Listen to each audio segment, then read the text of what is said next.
Mas terá Deus, Ele próprio, uma parte ativa em conduzir-nos aos cadinhos onde passaremos nos tempos de confusão ou sofrimento? Que Deus permite que a gente tenha sede. Mas Ele também nos dá a água no tempo certo. No momento de que a nossa sede precisa ser saciada, Deus também nos dá água, porque isso é uma promessa bíblica, né? O seu pão lhe será dado e as suas águas serão certas. Por isso tem algo que é muito importante na nossa caminhada cristã, que eu já disse há pouco. É a nossa comunhão diária com Deus. E o tema geral do trimestre é No Cadinho com Cristo. E a lição dessa semana destaca 2 temas principais. Primeiro é que Deus nos dirige-nos ao passarmos pelas lutas deste mundo. Embora isso nos consola, isso também nos dá força e confiança em Deus. Saber que é Deus quem nos dirige. E segundo, só quando Deus nos dirige, ao passarmos pelas lutas da nossa vida, é que crescemos e somos transformados. Por isso, é tão importante as 2 últimas palavras do título, com Cristo. Porque se nós passarmos por este cadinho sem Cristo, nós iremos sofrer, com certeza, também, mas não haverá resultado nenhum para o nosso crescimento espiritual. Por isso que ao passarmos pelo cadinho, quem deve estar conosco nesse cadinho? Cristo. É isto que fará toda a diferença na nossa vida. O verso áureo é para a quarta-feira. Mas a introdução da lição vem nos contando aqui algo que se encontra no livro A Ciência do Bom Viver, que foi escrito por Ellen White. E diz o seguinte: em plena luz do dia, eu ouvindo a música de outras vozes, o pássaro engaiolado não aprende o canto que o seu dono procura ensinar-lhe. Aprende um fragmento desta, um trinado daquela, mas nunca uma melodia definida e completa. Mas o dono cobre a gaiola e põe-na onde o pássaro só ouvirá o canto que ele deve cantar. Na escuridão, o pássaro tenta uma outra vez cantar o canto. E aprende e entoa, então, a melodia perfeita. O pássaro é, então, tirado da obscuridade e, daí em diante, pode cantar aquele canto à luz do dia. É assim que Deus procede com os seus filhos. Ele tem um canto para nos ensinar. E quando estivermos aprendido no meio da sombra da aflição, então nós poderemos cantar este canto para sempre. E é interessante que a lição nos diz assim: repare que quem nos leva a gaiola para o escuro, quem leva o pássaro para a gaiola é o próprio dono, não é? Não é o pássaro que pede ou ele que vai até lá.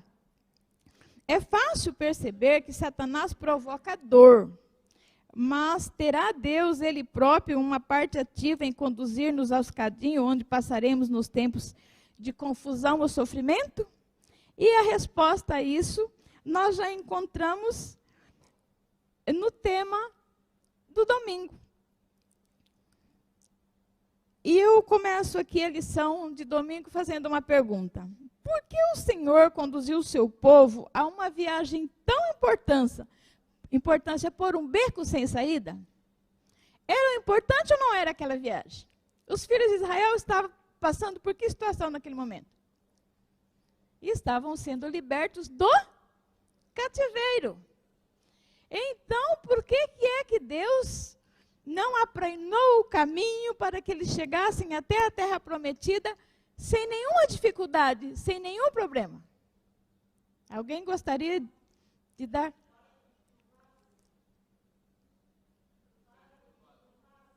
Para os provar, né? Mas por que era necessário que eles fossem provados? Só Por causa da desobediência. isso, por causa das desobediências. É um ponto. Mas nós podemos ainda tirar mais alguma coisa desta prova. Por causa também de quando nós somos assim muito propensos já a esquecer o que Deus faz, né? E ainda mais, a achar que nós somos autossuficientes. Então, Deus os conduziu a um beco sem saída para que eles percebessem que quem os conduzia era Deus. Quem os podia tirar do beco era Deus. Eles não poderiam sair do beco sozinhos. Deus conhece e conhecia o coração do seu povo. E facilmente o povo de Israel e nós também hoje podemos nos gloriar dos nossos feitos e esquecermos da intervenção divina. Então, o povo precisava compreender que quem os estava a conduzir era Deus, o Ivamar. Obrigado. É interessante que o verso para memorizar diz que nós temos que sorrir com a aprovação. É difícil, nós já falamos isso semana passada. Agora, quem tirou o povo do Egito? Foi Deus. Levar para onde? Para uma terra prometida. Interessante que por 2 vezes Deus fez a mesma prova. Será que nós, povo de Israel, será que o povo não passou na primeira prova e teve que fazê-la outra vez? Quando faltou água? E Deus queria mostrar para o povo que Ele era poderoso e que eles precisavam depender dEle. Faltou água uma vez, Deus tirou a água da rocha. E por que faltou outra vez água? Será que o povo tinha razão ou não de reclamar? Assim, eles estavam num deserto, imagino que muito calor, faltar água, 3 dias sem água. Nós ficamos aí algumas horas sem beber água, já ficamos desesperados, né? Desidratados. Agora imagine 3 dias sem água. O povo tinha um pouco de razão, mas Deus estava usando isso para refinar, preparar o povo para entrar numa terra que teria toda essa mordomia. Eles tinham essa mordomia. E Deus está nos preparando hoje para que nós entremos numa terra que vai haver muita mordomia. Mas ele precisa estar certo que nós queremos isso. Essas provas que nós temos hoje é para provar se nós realmente queremos estar com ele ou não.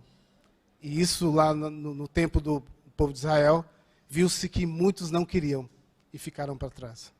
Exatamente. Mas se falando aí da primeira prova,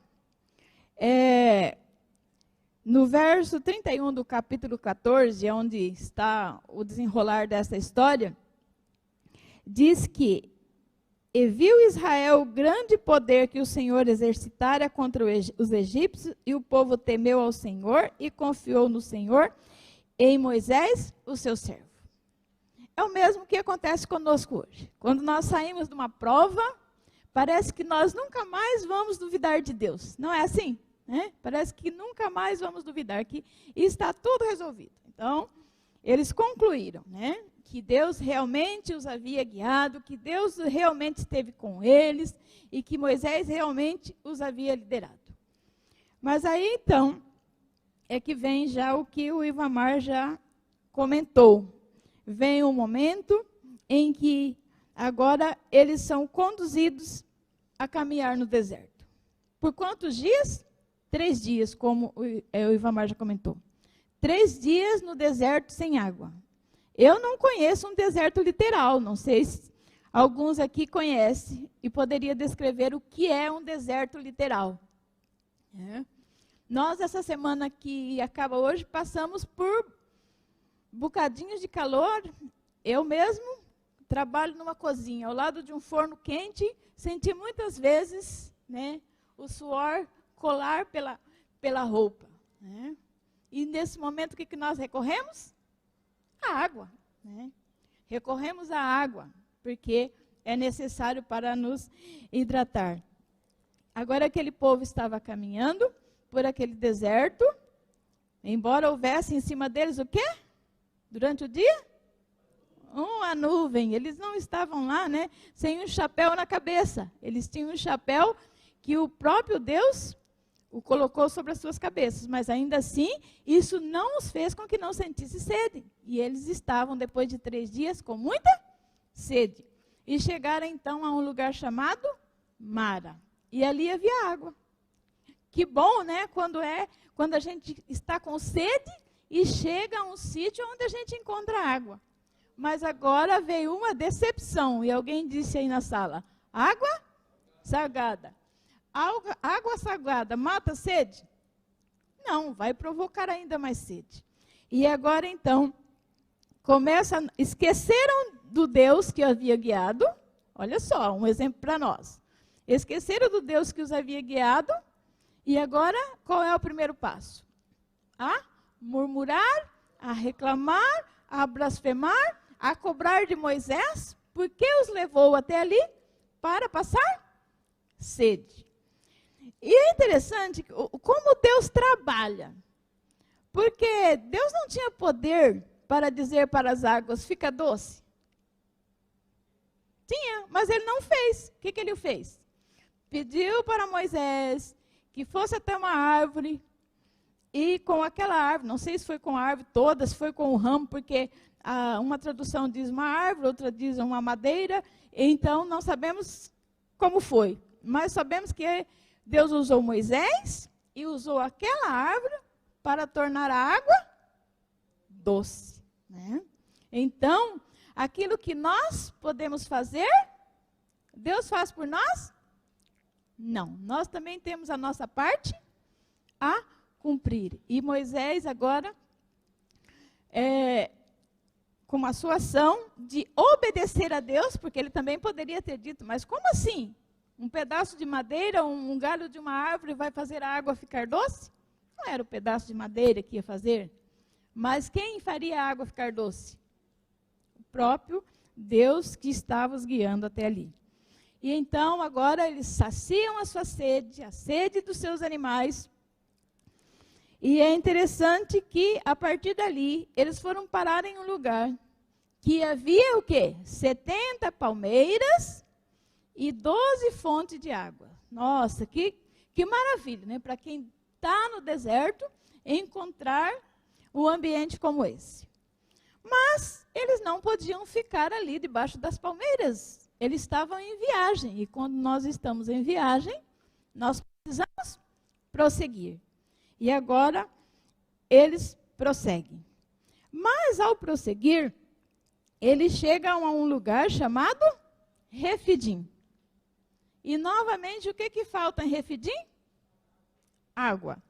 Novamente, falta a água em Refidim.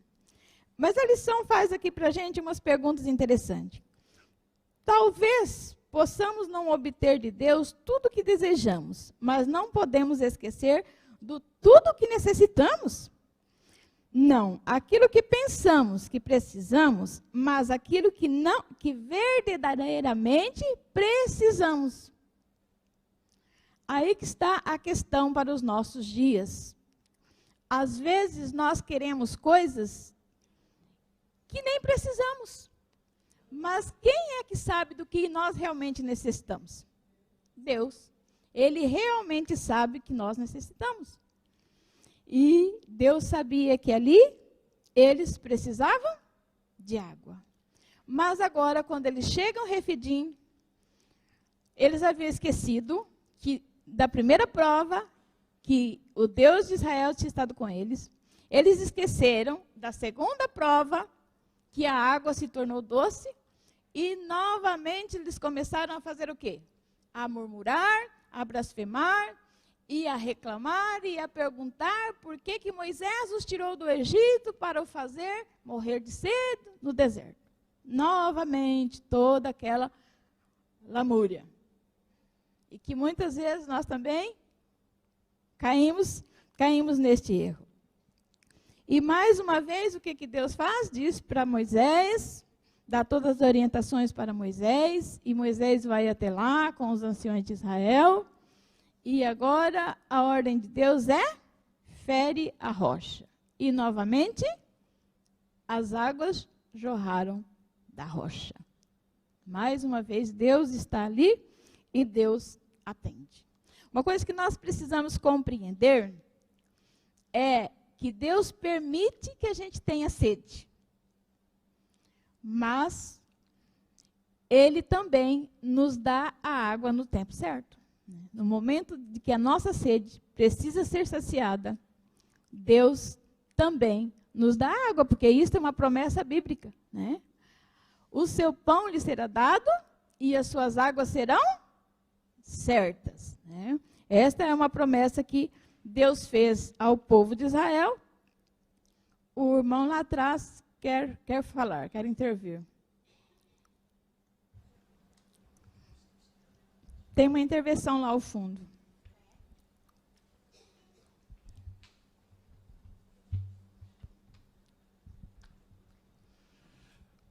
Podemos tirar uma lição aqui para nós. Quando o pessoal sai ali do Egito e é para ficar 40 dias, e aí fica 40 anos.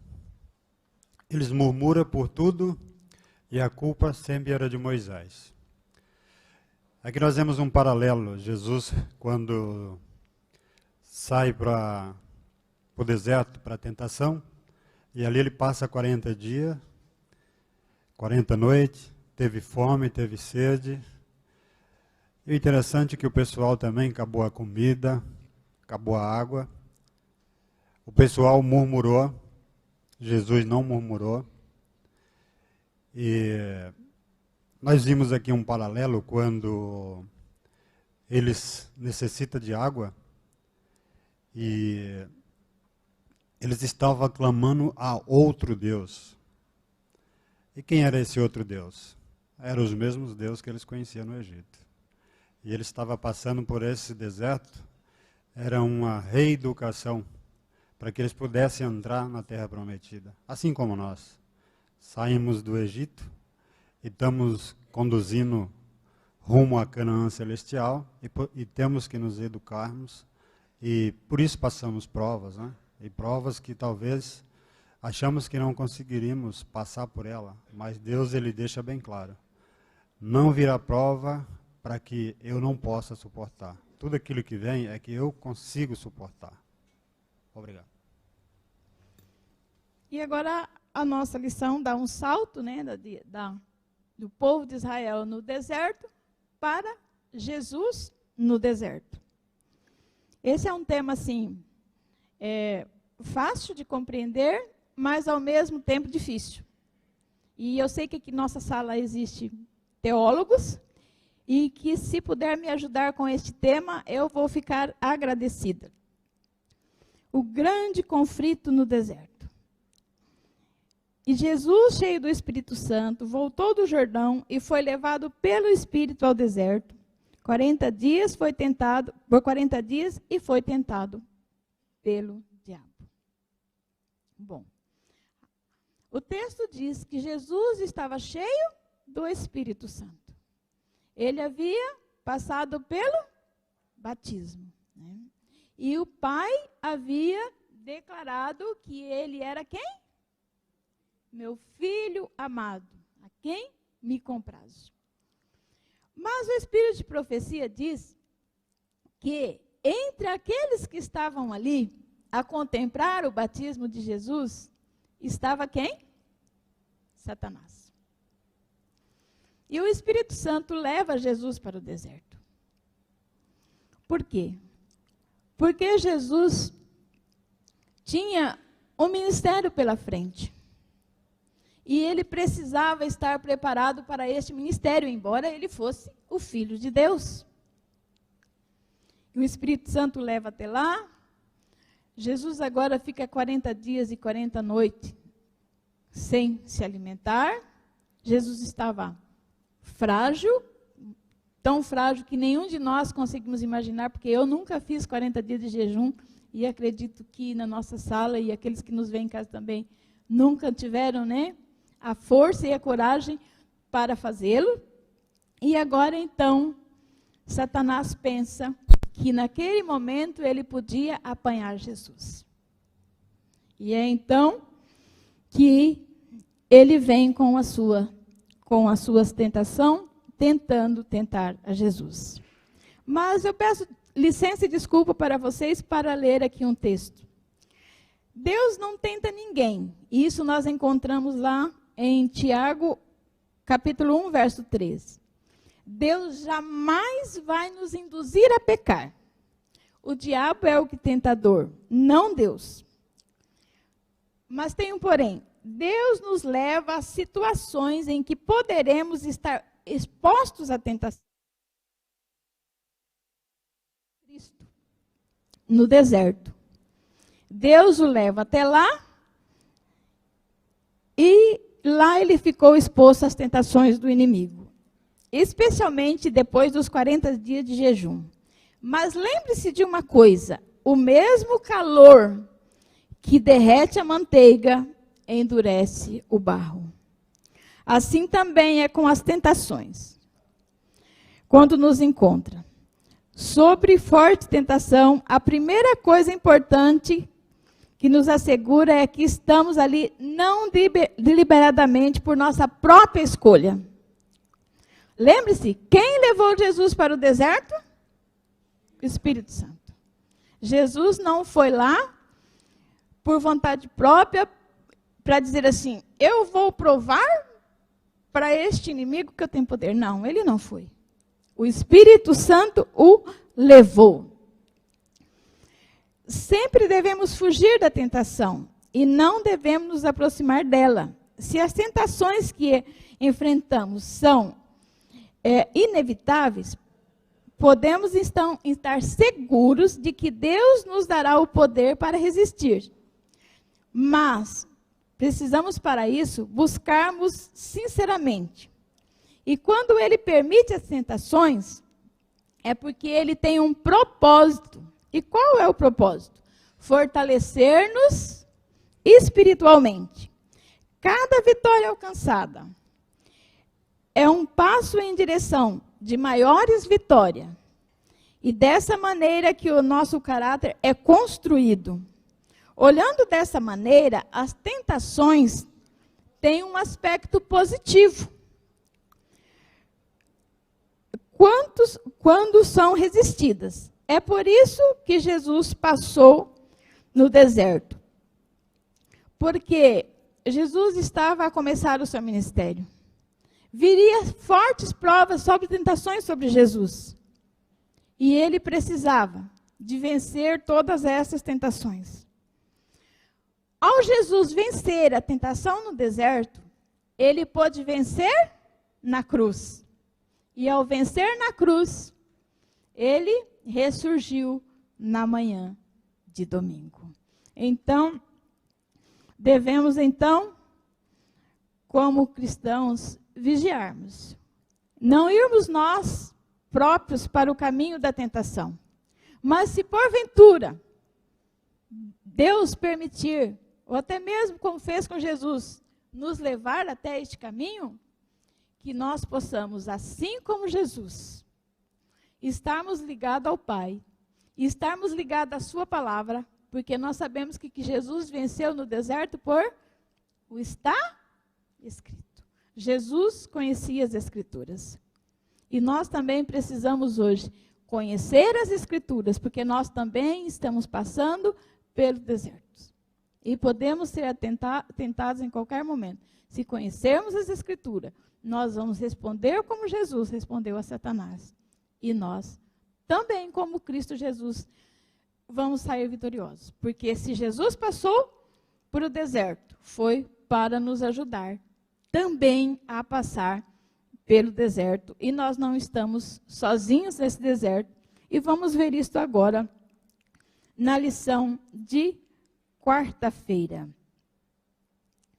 Do país de onde venho e do país onde vivemos, nós não somos perseguidos. Alguém de vocês é perseguido quando vem para a igreja? Não. Nós podemos vir e ir livremente. Mas aqueles irmãos para quem Paulo estava escrevendo a primeira epístola de Pedro, eram irmãos que estavam passando por severas provações. Por severas. O cristianismo estava apenas iniciando. E eles foram perseguidos, e por causa da perseguição, a Bíblia diz que eles foram dispersos. E quando a gente é disperso, é tirado de nós o quê? O conforto, né? A nossa família, o nosso trabalho. Então, aqueles irmãos que estavam ali, para quem Pedro está a escrever esta epístola, eles estavam mesmo frágeis. Por isso, Pedro agora escreve esta epístola para os fortalecer, para dizer a eles que confiassem em Deus, porque isso não ia durar para sempre, né? Embora eles estivessem passando por duras provas, eles estavam sendo provados como ouro, que era perecível, e eles, como uma pérola preciosa de Deus, isto os levaria a ficar mais fortes e a estarem preparados, porque um dia, onde estariam eles? Com Cristo Jesus na eternidade. E é bom pensar, para nós, os nossos dias, como eu já disse, não sofremos perseguições neste momento, mas podemos sofrer provações e tentações. Pensemos, quais são as provações que nós passamos como adventistas do sétimo dia, vivendo num país que temos liberdade, em pleno século XXI. Passamos por algumas provações, sofremos tentações. Uma das grandes tentações que nós sofremos nos nossos dias está relacionado com a questão chamada tempo.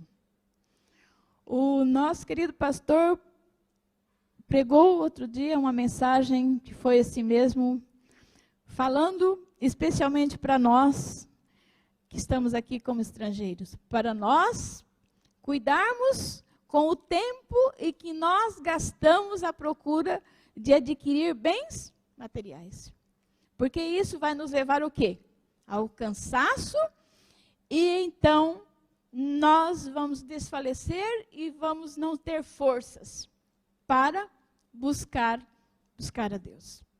Então, uma das maiores tentações que temos é tempo. Porque nós, muitas vezes, sabendo que não é aqui o nosso lugar, sabendo que nós também somos peregrinos e forasteiros aqui, nós podemos parar para pensar que podemos aqui adquirir muitas coisas. E isso pode nos levar a cair na tentação de não buscar a Deus, de não estudar a sua palavra, e então podemos nos tornar presa fácil de Satanás. Lembre-se, estamos no deserto. E na quinta-feira, nós temos ali a experiência de um rapaz chamado Alex, que passou por situações difíceis, mas que em um dado momento conheceu a palavra de Deus. E ao conhecer a palavra de Deus, tomou uma decisão ao lado de Cristo e chegou até mesmo em sentir que ele estava sendo chamado para ser um pastor. E foi para uma universidade para, então, fazer os seus estudos para isso.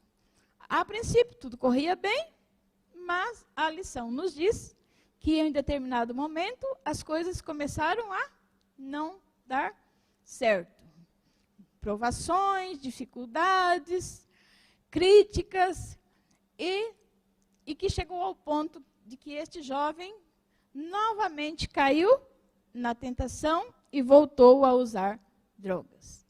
A lição não conclui a história deste rapaz, deixa ela somente aqui para nos pensar.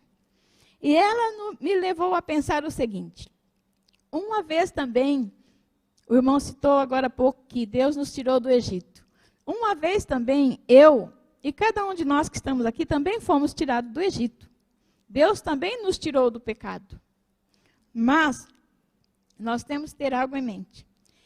Não significa que uma vez salvo para sempre. Nós podemos, assim como o Alex caiu, nós podemos em algum momento da nossa vida também cair. Mas o problema não está no cair. O problema está em desistir de Cristo. É isso que nós não podemos fazer, desistir de Cristo. Por isso tem algo que é muito importante na nossa caminhada cristã, que eu já disse há pouco. É a nossa comunhão diária com Deus. Para que a gente não caia. E se porventura cair, a gente saber que Cristo Jesus está ali com as suas mãos estendidas para nos tirar novamente do buraco. O Ivamar. Lembrando de queda, quando se cai, a tendência é sempre olhar para baixo. Ficar para baixo mesmo, literalmente. E com o povo de Israel, eles tinham esse problema. Porque se eles olhassem para cima, veriam o quê? Uma nuvem. E à noite, da mesma forma, uma coluna de fogo ali. E nós temos essa dificuldade hoje também. Quando caímos, de olhar para cima, para Jesus, e Ele estará sempre com as mãos estendidas para nos levantar. Esse é um dos nossos pontos fracos. Caímos e ficamos ali prostrados a olhar para baixo, ao invés de olharmos para cima. Realmente. Obrigado. Nessa questão da tentação, poderíamos desenvolver um pensamento, assim como cristãos, que nada nessa vida acontece por acaso. Isso podemos confirmar no texto de Mateus, capítulo 6, o verso 25 diz-nos assim. São palavras de Jesus. Por isso vos digo, não andeis cuidadosos quanto à vossa vida, pelo que haveis de comer ou pelo que haveis de beber, quanto ao vosso corpo, pelo que haveis de vestir. E ele continua dizendo, não é a vida mais do que o mantimento e o corpo mais do que a vestimenta? Há sequência nos textos a seguir, mas com isso gostaria de dizer que essas questões que Cristo apontou são as maiores necessidades do ser humano. Comer, beber e vestir. São as nossas maiores preocupações. E ele apontando para isso está querendo nos dizer que nada acontece por acaso. Deus sabe das tuas necessidades. E o que a lição está nos mostrar ao longo desse trimestre é que o que Deus mais quer e requer de nós é a dependência dele.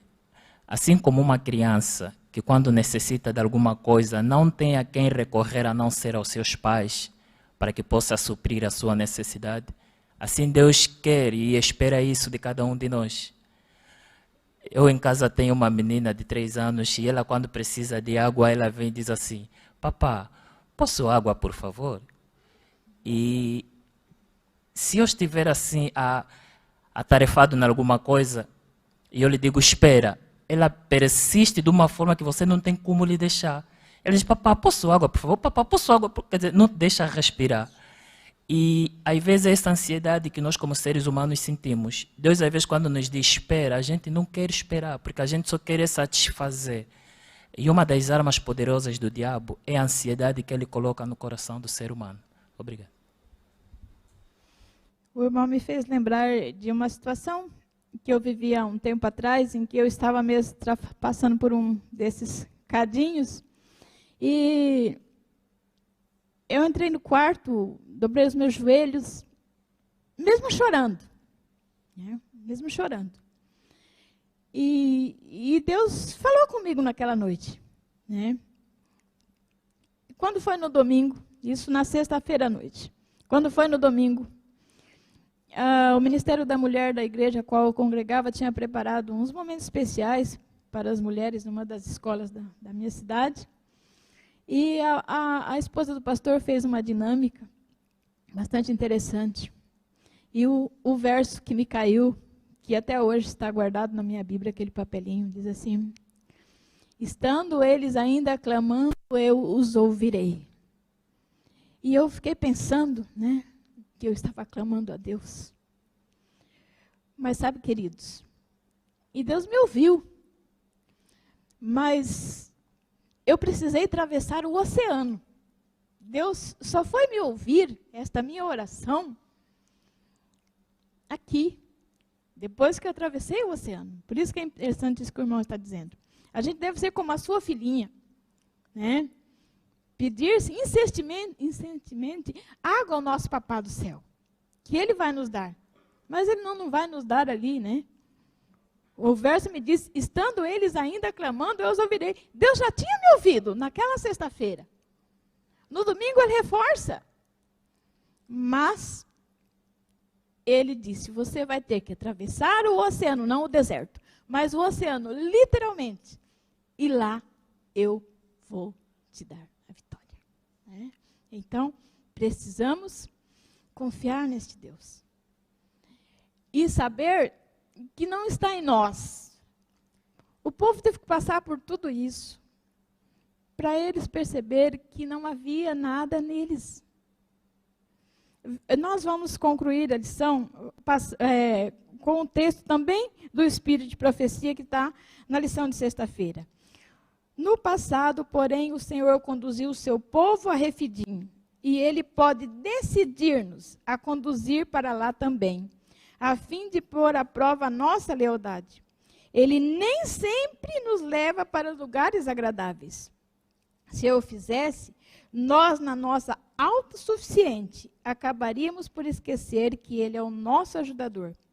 Ele anseia por se manifestar a nós e nos revelar a abundante provisão posta à nossa disposição e permite que sobre nós venha provações, desapontamentos, para podermos perceber o nosso desamparo e para que aprendamos a depender dEle para nosso auxílio. Ele pode fazer correr fontes refrescantes de água da rocha dura e até possamos estar face a face com Ele quando veremos como somos vistos e quando conheceremos como também somos conhecidos.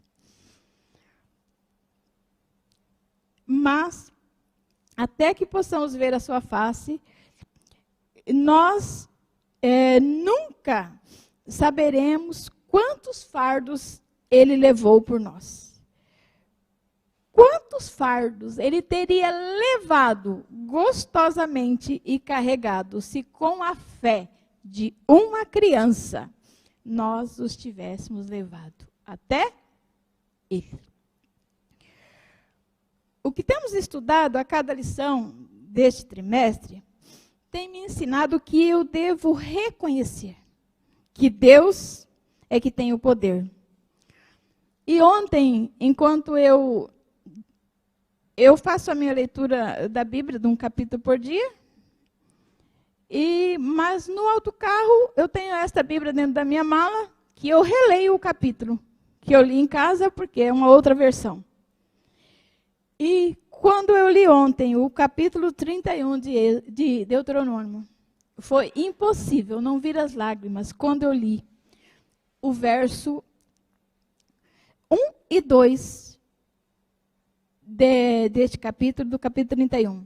Moisés continuava ainda a falar a todo o povo de Israel, nesses termos: eu já estou com a idade de 120 anos e já não posso mover com facilidade. Além disso, o Senhor me disse que eu não atravessaria o Rio Jordão.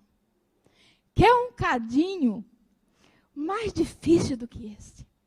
120 anos.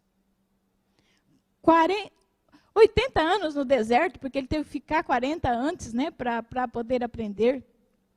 Depois, 40 anos com aquele povo no deserto. E quando ele está com 120 anos. Ele diz aqui que ele já não tinha mais forças. Deus disse para ele, olha, você não vai entrar na terra prometida. E tem um momento que Moisés insiste com Deus, Deus diz para ele assim, ó, não fala mais nisso.